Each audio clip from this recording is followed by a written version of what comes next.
आणि प्रत्येक ग्रामपंचायतीमध्ये वाड्या वस्त्या धरल्या तर त्यांची संख्या 4,500. मतदारसंघ एका आमदाराचा नाही, 6 आमदाराचा मतदारसंघ आहे. कात्रच्या घाटापासून अहमदनगर पर्यंत इतका मोठा मतदारसंघ असताना सुद्धा मी माझा घर प्रपंच सगळं काय सोडून माझं सगळं विराट मुंबईला, बायका मुलं सगळं मुंबईला, पण मी एकदा मतदारसंघामध्ये राहतोय, रात्रदिवस मतदारसंघामध्ये फिरतोय, कुठेही राजकारण केलंय.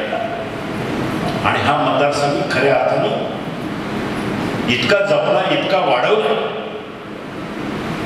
की तळहाताच्या फोडासारखा जपला या मतदारसंघाला.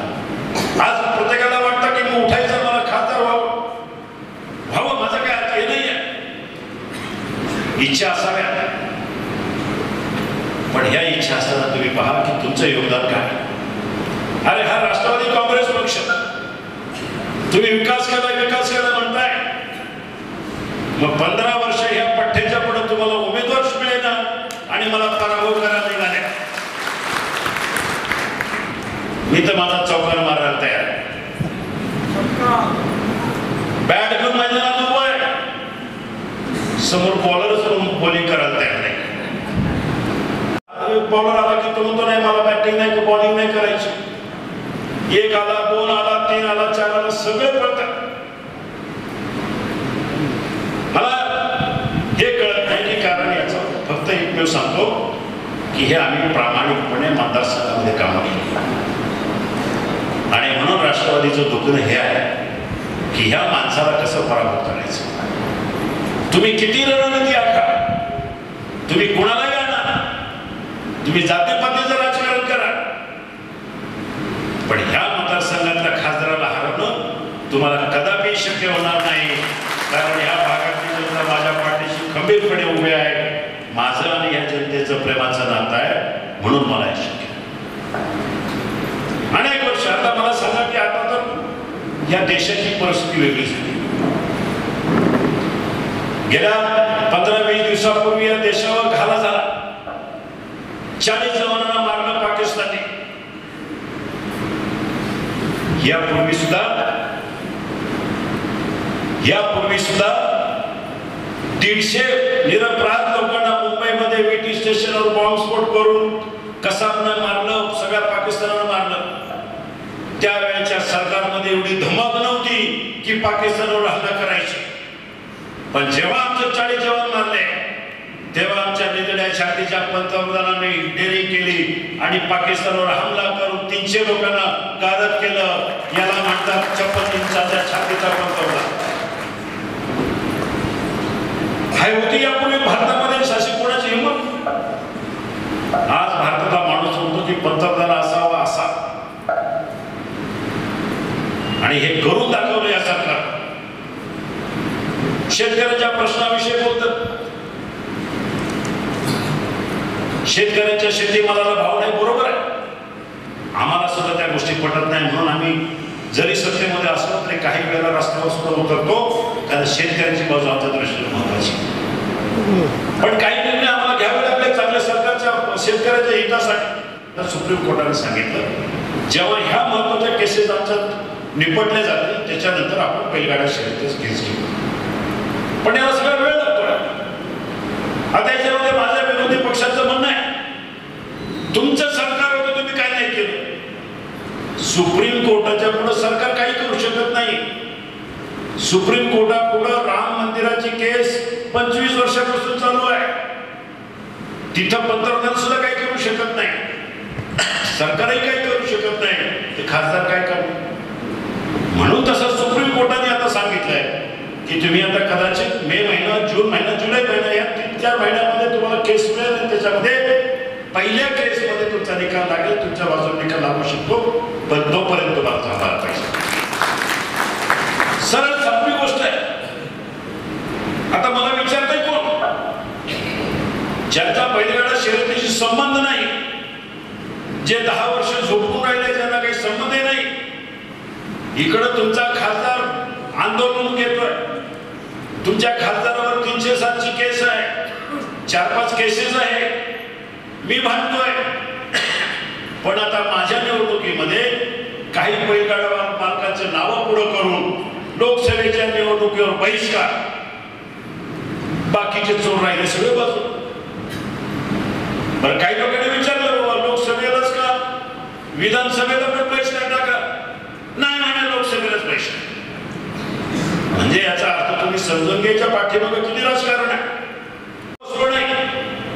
मी सरकारला म्हटलं लोकसभेमध्ये भाषण आहे माझं तुम्ही कधी बघा. म्हटलं ठेकेदाराची तुमची भांडण असेल ठीक आहे, पण इथं माझ्या मतदारसंघामधल्या जनतेला हात सुसावे लागतात. तुम्ही काहीतरी केलं पाहिजे. ज्या ठिकाणी जागेची अडचण नाही त्या ठिकाणचे बायपासेस पूर्ण करा. त्यासाठी तुम्ही वेगळे पैसे सँक्शन करा. आणि म्हणून नारायणगावचा बायपास पूर्ण करण्यासाठी 48 कोटी आणि खेडच्या घाटाचं उर्वरित काम पूर्ण करण्यासाठी 41 कोटी असं 89 कोटी रुपयाचे पैसे मंजूर करून घेतले तातडीने. आता त्याच्या परवाच्या दिवशी टेंडर निघाले.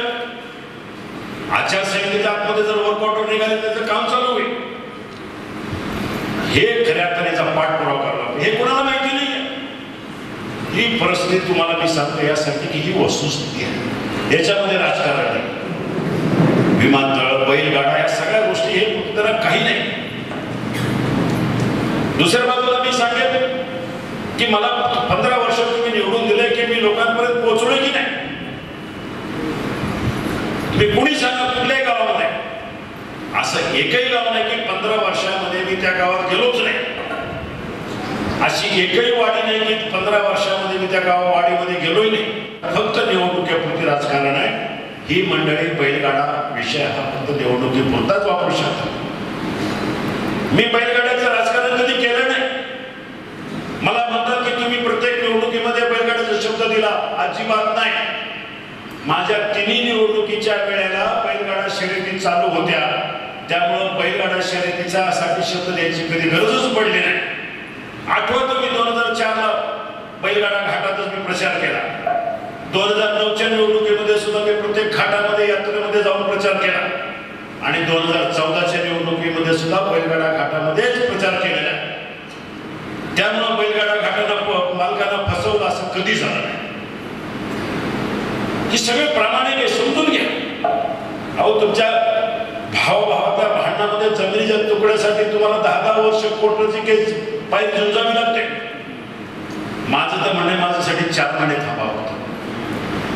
बैलगाडा शर्यत चालू करून द्यायची जबाबदारी मी घेतो. फक्त 4 महिने थांबा बस. आता ही जी सगळी मंडळी आली आहेत ना हे सगळे फुकट आहे. बोलतील जातील नंतर गडाप होतील परत 10 वर्ष परत झोपतील.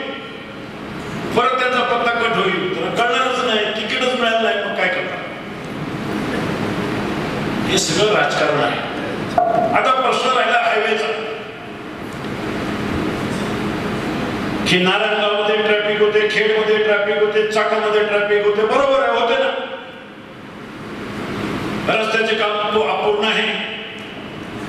मी आपल्याला सांगतो मुळात सिन्नर पासून खेड पर्यंत ह्या रस्त्याचा प्रस्ताव ह्या रस्त्याची मंजुरी मी आणलेली आहे. फक्त पुणे जिल्ह्यापुरतं नाही तर सिन्नर आणि सगळ्या रस्त्याची ही कधी आणली आहे. 2008 पासून लागलं. 2009 पासून मागे लागलं. 2009, 10, 11, 12 4 वर्ष त्या काँग्रेसच्या मंत्र्यांबरोबर माझा संघर्ष होता. एवढा झाला की 2012ला त्यावेळेला मंत्री होते CP जोशी. त्या मंत्र्याच्या केबिन मध्ये मी जाऊन सांगितलं की या रस्त्यावर ट्रॅफिक आहे खेड पासून सिन्नर पर्यंत. मी त्या मंत्र्याच्या केबिन मध्ये त्याच्या ऑफिस मध्ये सोफ्यावर मांडी घालून बसलो होतो. जोपर्यंत मंजुरी मिळत नाही तोपर्यंत मी उठणार नाही. ही गोष्ट आहे 2009-10ची. तासभर बसून राहिलो. त्याने सिक्युरिटीला बोलवलं, त्याच्या मार्शलला बोलवलं की या खासदाराला बाहेर घेऊन जा. मी म्हटलं हात लावायचा नाही. मी हलणार नाही जोपर्यंत मंजुरी मिळत नाही. आणि त्यावेळेला मंत्री उठला. मला हात जोडला. म्हटलं बाबा मंजुरी देतो पण आता उठा. 2010ला त्यांनी मला तत्वशा मान्यता केलं. 2010, 11 आणि 12 3 वर्षामध्ये त्याला सगळं त्याचं टेंडर झालं आणि 2013ला टेंडर निघालं. 14ला काम चालू झालं. त्यावेळेला नवीन सरकार आलं आणि 2016 मध्ये 2 वर्षामध्ये सिन्नर पासून आळे फाट्यापर्यंत काम पूर्ण झालं 112 किलोमीटरचं. बाकी काम किती राहिलंय? 27 किलोमीटरचं काम. कुठं बाकी राहिलंय? जिथं जमिनीचा ताबा मिळाला नाही त्या ठिकाणी आता याच्यामध्ये खासदाराचा काय दोष आहे? आता कुठलाही चिंपाट वर्ग होतं की 15 वर्ष खासदारांनी फसवलं, 15 वर्ष खासदार दाखवलं. तर ह्या भावंडाला काय सांगायचं? कामच चालू झालं 2014ला, तर 15 वर्ष तुम्हाला फसवण्याचा वेळच कुठे येतो? हे सगळी मंदबुद्धीची हो. ही अख्खी राष्ट्रवादी खरं म्हणजे मंदबुद्धीचीच आहे. खरं म्हणजे त्याला कारण जमिनीचं भूसंपादन झालं. दरम्यानच्या काळात 4 वर्ष भूसंपादन झालं नाही, अजूनही बऱ्याच ठिकाणी जागा नाही मिळाल्या.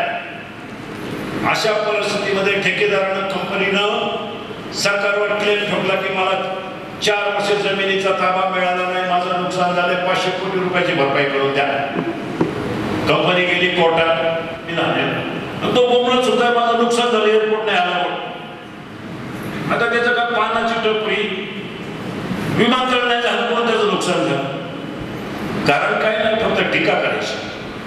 तसाच प्रश्न बैलगाड्याचा आहे. बैलगाड्याचा प्रश्न, बैलगाड्यावर बंदी आणली मुळात राष्ट्रवादी काँग्रेस आणि काँग्रेसच्या काळात. बरं आणली तर आणली. यापूर्वी सुद्धा गेल्या 10 वर्षामध्ये मी खासदार नव्हतो तेव्हापासून बैलगाडा शर्यतीसाठी विमा कंपनी स्थापन केली. मी माझ्या खर्चानं, माझ्या पैशात. एखाद्या बैलाचा पाय मोडला, शिंग मोडलं, त्याला भरपाई करून देणार मी होतो. माझ्या खिशात ते पैसे खर्च करतो.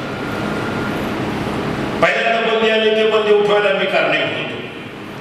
दुसऱ्यांदा बंदी आली, ते सुद्धा उठवण्याला मी कारणीभूत होतो. आणि तिसऱ्यांदा बंदी आली त्यावेळेला खऱ्या अर्थानं विरोध केला ते पेटा संघटने. वस्तुस्थिती अशी आहे की सुप्रीम कोर्टानं बंदी का आणली? सुप्रीम कोर्टाचं म्हणणं होतं की बैलाच्या शरीराची रचना, बैलाचं शरीर जे आहे ते शर्यतीसाठी उपयुक्त नाही. बैलाचं शरीर हे फक्त शेतीमध्ये काम करण्यासाठी उपयुक्त आहे.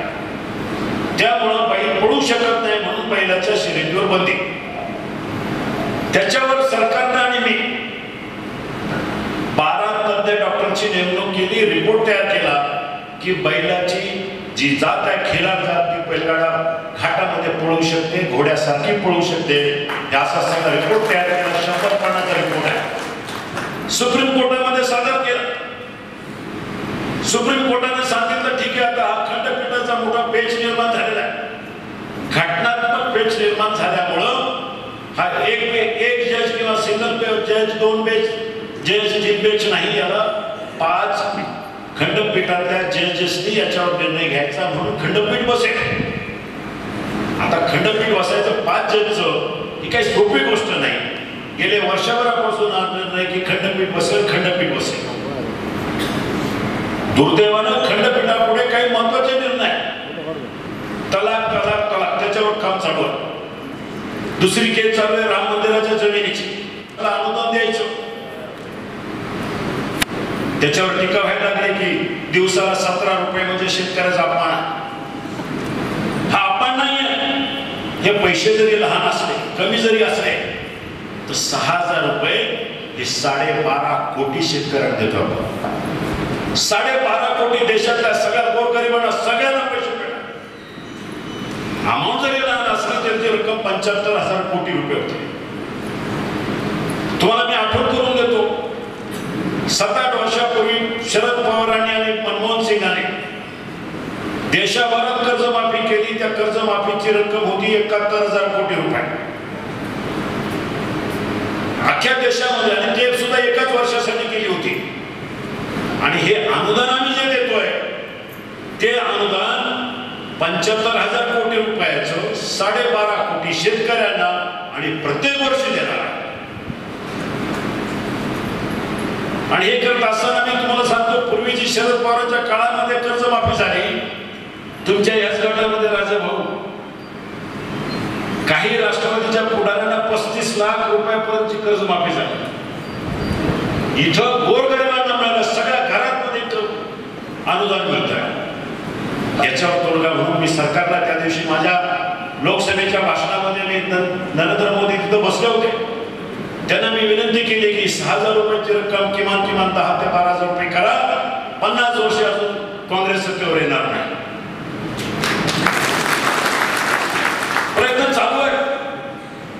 हे सगळं करतोय. दुसरं सांगायचं म्हणजे आपल्या दृष्टीनं महत्वाचा प्रश्न, लोक माझ्यावर टीका करतात की 15 वर्ष नुसतं रेल्वेचं, पुणे नाशिक रेल्वेचं गाजर दाखवतो. बरोबर आहे. 2005 पासून 2014 पर्यंत 10 वर्ष या रेल्वे प्रकल्पासाठी केंद्र सरकार, काँग्रेसचं सरकार असताना मी खासदार होतो, त्यावेळेला मी सातत्यानं प्रत्येक वर्षी मागणी करायचो. 10 वर्ष या सरकारनं मला अजिबात प्रतिसाद दिला नाही, कधी रेल्वेचा विचार केला नाही. सरकार तुमचं होतं, त्यावेळेला तुम्हाला करता आलं नाही. आमचं सरकार आलं आणि त्या सरकारमध्ये 2016ला हा रेल्वेचा प्रकल्प मंजूर झाला. फक्त 3च वर्ष झाले, 2.5 वर्ष झाले. 2.5 वर्षामध्ये काय रेल्वे ट्रॅकवर जाऊ शकत नाही. आणि मी तुम्हाला सांगतो त्याचं आता काम बरंचसं पूर्ण झालेलं आहे.